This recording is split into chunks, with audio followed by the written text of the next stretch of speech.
যে জুলাই সনদ প্রস্তুত করতে রাজনৈতিক দলগুলোর সাথে দ্বিতীয় পর্যায়ে সপ্তম দিনের মতো আলোচনায় বসছে জাতীয় ঐক্যমত্য কমিশন। এ বিষয়ে আরও তথ্য জানাবো। আমাদের সাথে যুক্ত হবেন আমাদের সহকর্মী ফরহাদ ইবনে মালেক। ফরহাদ, আজকের বৈঠকের মূল এজেন্ডাগুলো কি, এবং সেই সাথে আরও জানতে চাচ্ছিলাম যে কিছু বিষয় তো অমীমাংসিত রয়ে গিয়েছিল, ওই বিষয়গুলো কি আজ গুরুত্ব পাচ্ছে কিনা, আলোচনায় কি তথ্য রয়েছে আপনার কাছে জানাবেন। ঐক্যমত্য কমিশনের দ্বিতীয় পর্যায়ের যে সপ্তম দিনের বৈঠকটি আজ শুরু হচ্ছে ফরেন সার্ভিস একাডেমিতে। ইতিমধ্যেই শুরু হয়ে গেছে। ফরেন সার্ভিস একাডেমিতে বিভিন্ন রাজনৈতিক দল উপস্থিত হয়েছেন, রাজনৈতিক দলের প্রতিনিধি যারা রয়েছেন তারা এসেছেন। আজ মূলত 5টি বিষয় নিয়ে কথা হবে। আমরা সাধারণত দেখে থাকি যে ঐক্যমত্য কমিশনের এই দ্বিতীয় পর্যায়ের যে বৈঠকগুলো হয়েছে, প্রথম দিনের বৈঠকে যা হয়, যে বিষয়গুলো অমীমাংসিত থাকে সেই বিষয় কোনো বিষয় আরও যুক্ত হয়। এর আগে ষষ্ঠ দিনে যে বৈঠকটি ছিল, অর্থাৎ 22শে জুন যে বৈঠকে আলোচনাটি ছিল, সেই আলোচনাতে দুটি বিষয় ছিল।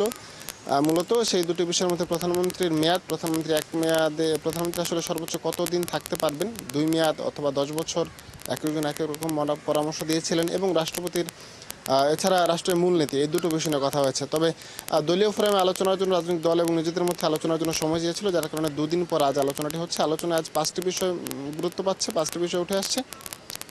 প্রথমে রাষ্ট্রের মূলনীতি দিয়ে শুরু হবে। রাষ্ট্রের মূলনীতির পর আলোচনায় রয়েছে এনসিসি অর্থাৎ জাতীয় সাংবিধানিক কাউন্সিল, এরপর রয়েছে দ্বিকক্ষ বিশিষ্ট সংসদের উচ্চকক্ষের নির্বাচন পদ্ধতি।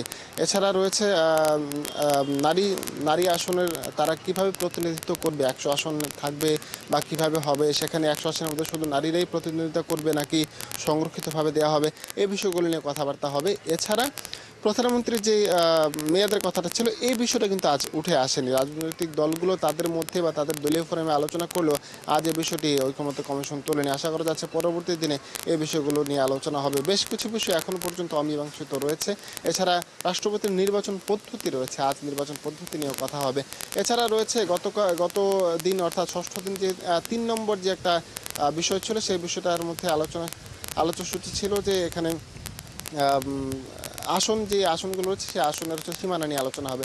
আলোচনাগুলো চলছে। আলোচনা শেষ হলে আসলে জানা যাবে মূল কী বিষয়গুলো নিয়ে আলোচনা হলো, কী বিষয় একমত হতে পেরেছে রাজনৈতিক দলগুলো, কী বিষয় একমত হতে পারেনি। তবে তার জন্য অপেক্ষা করতে হবে একেবারে সন্ধ্যা পর্যন্ত।